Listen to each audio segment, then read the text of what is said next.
one of my favorite sections, Chapter 3, Section 3, which is going to talk about both the Minoans and the Phoenicians. One of the interesting things here is that you probably have never heard of these two groups, but the vast inventions and the many things that they created and the many things that they did still are with us today. So we'll take a look at that. First of all, a little bit of geographic base. I'll go to the map here, which is in the midpoint of the chapter. It's going to talk about a lot of the places we're going to be learning about: the Carthaginians, of course, the Hittites, of course, the Indo-Europeans here. But for today's purposes, this island of Crete, right here with the capital city of Knossos, this area right here, that's the homeland of the Minoans. And then Phoenicia, which is modern day Lebanon, right here along the coast of the Mediterranean Sea. That is where the Phoenicians were from. So two very important, what we call seafaring groups. These are people that travel by way of the sea. We're going to take a look at those two groups today, starting with the Minoans at Roman numeral 1. One of the key things to remember about the Minoans is trade in the Mediterranean. They were a powerful seafaring people.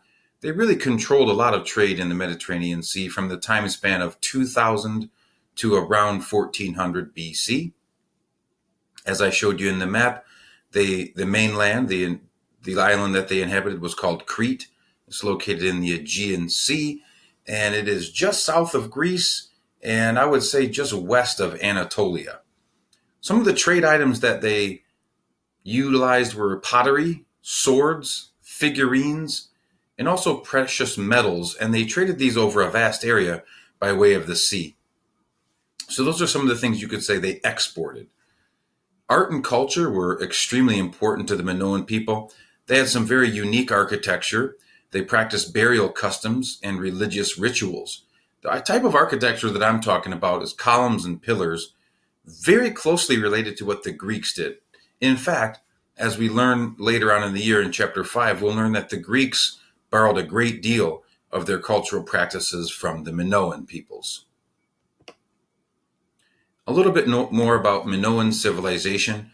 The capital city, the most well-known city in Crete, was Knossos. That's how you say that. Knossos was the Minoan capital city.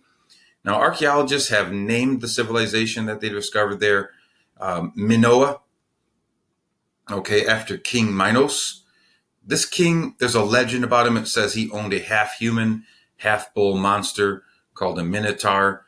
Excavations at Knossos and its painted walls reveal that the Minoans were rather graceful people, very athletic, and of course very artistic. A lot of what we call frescoes, wall stone paintings, will depict what Minoan people did.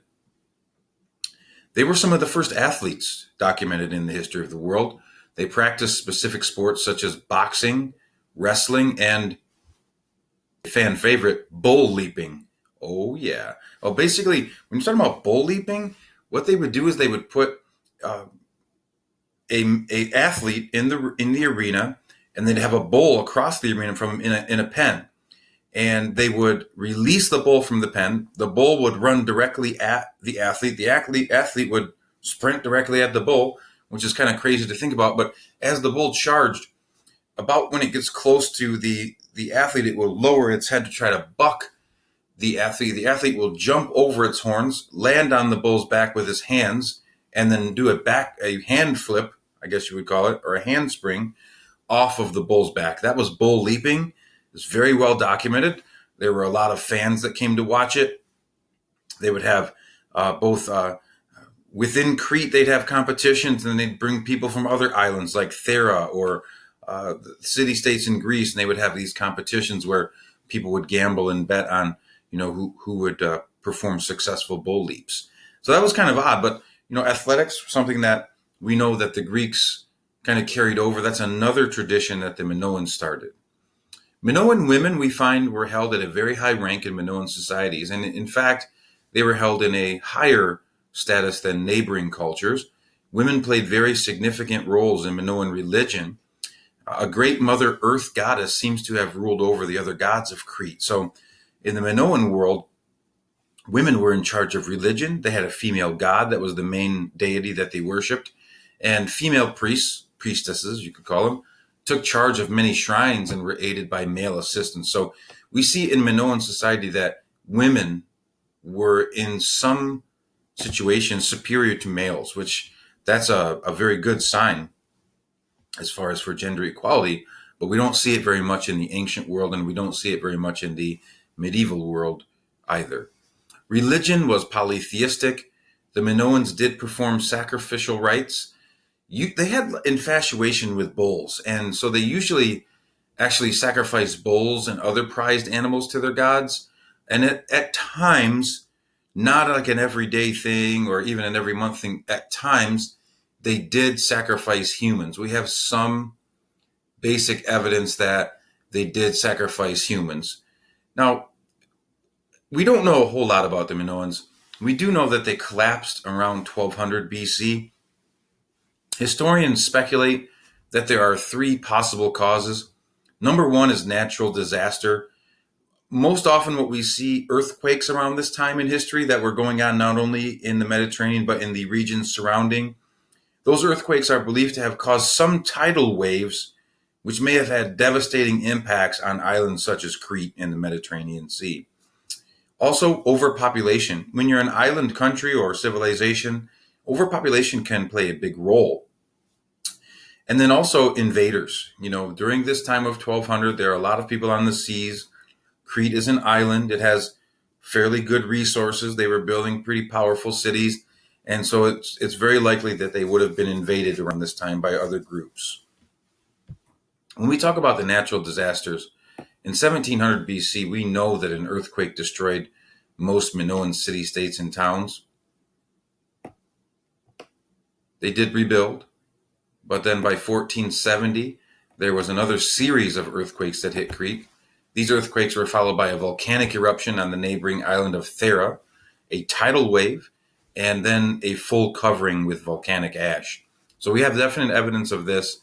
Minoans had a lot of trouble rebuilding after these disasters of the 1470s. They held on for another 300 years until the society eventually dissipated.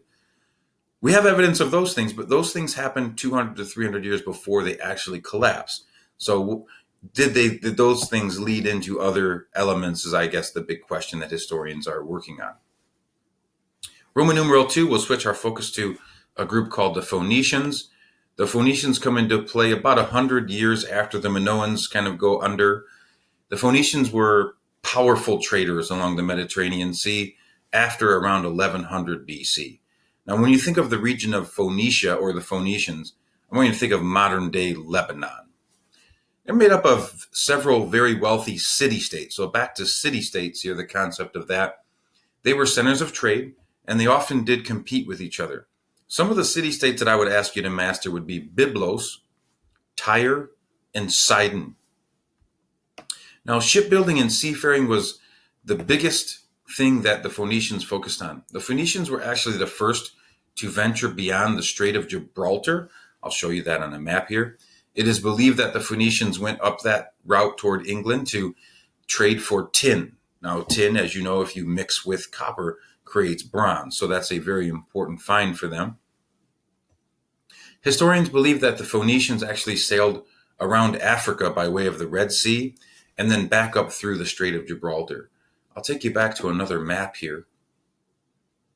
This shows you a Phoenician ship. It's one of the cool pages in your book. It shows you what the undercarriage of a Phoenician ship would look like, but then also all of the different items that the Phoenicians would pack on their ships.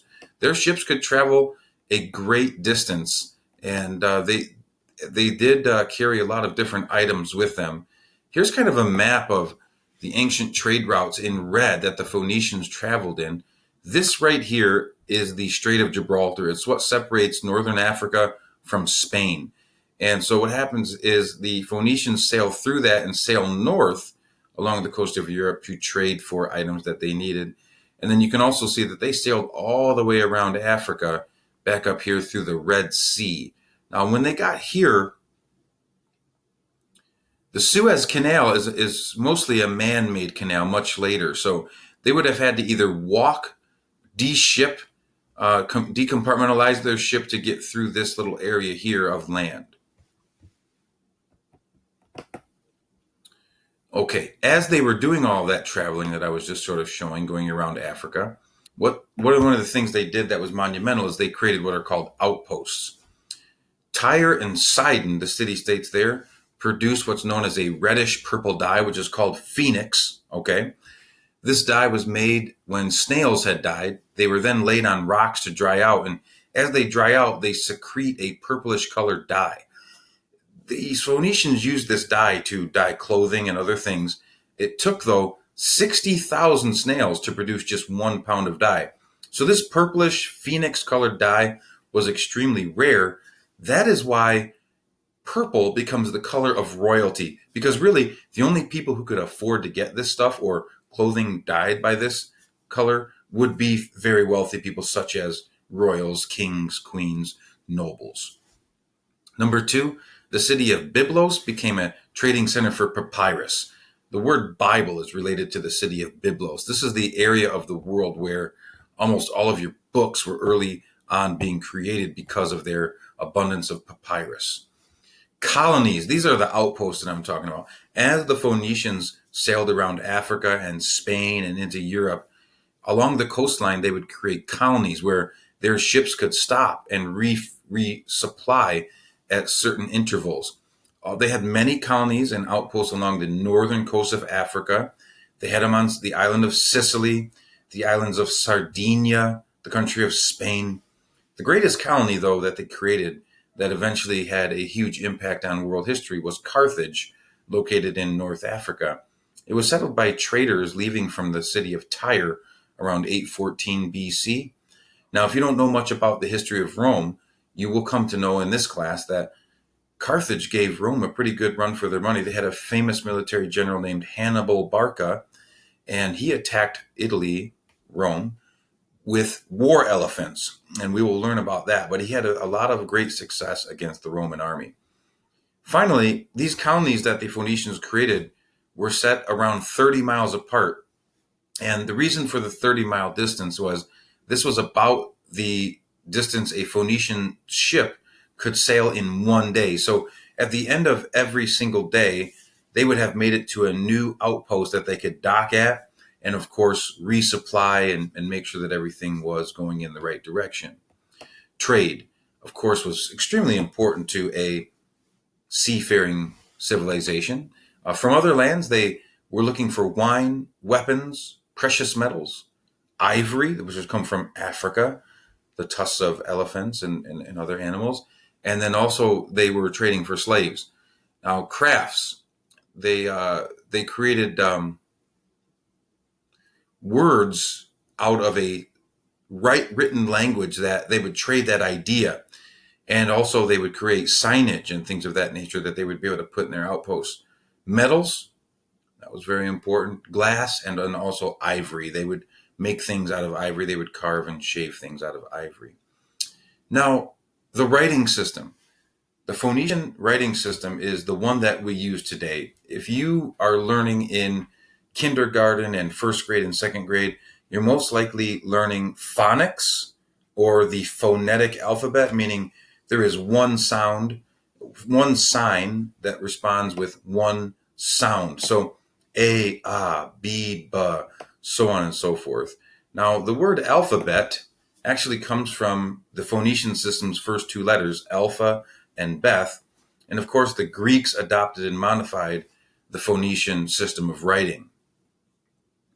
Capital G, we'll talk about the fall of the Phoenicians. Well, the empire began to decline when eastern cities were captured by a very strict and fierce warlike people called the Assyrians around 842 BC. Most of the people who escaped or were run out of their cities went to Carthage and other Western or African outposts, and this is how the ideas and concepts of the Phoenicians lived on. The Phoenician homeland, though, of Lebanon would later come under the control of the Babylonians, and then after that, the Persian Empire under King Cyrus I. Talk about ancient trade routes here in Roman numeral 3. Ancient trade routes definitely connected the Mediterranean region with other centers of trade throughout South and East Asia. Land routes were still going on. They would cross Central Asia and connect it into India. Oftentimes, these are referred to later as the Silk Roads. And then sea routes would go across the Arabian Sea to the Persian Gulf and then to the Red Sea also. Traders would carry their goods and ideas, religious beliefs, art, and ways of living. This is a prime example of what we know as cultural diffusion. We've seen that word coming around in play in many of our lessons. Thank you.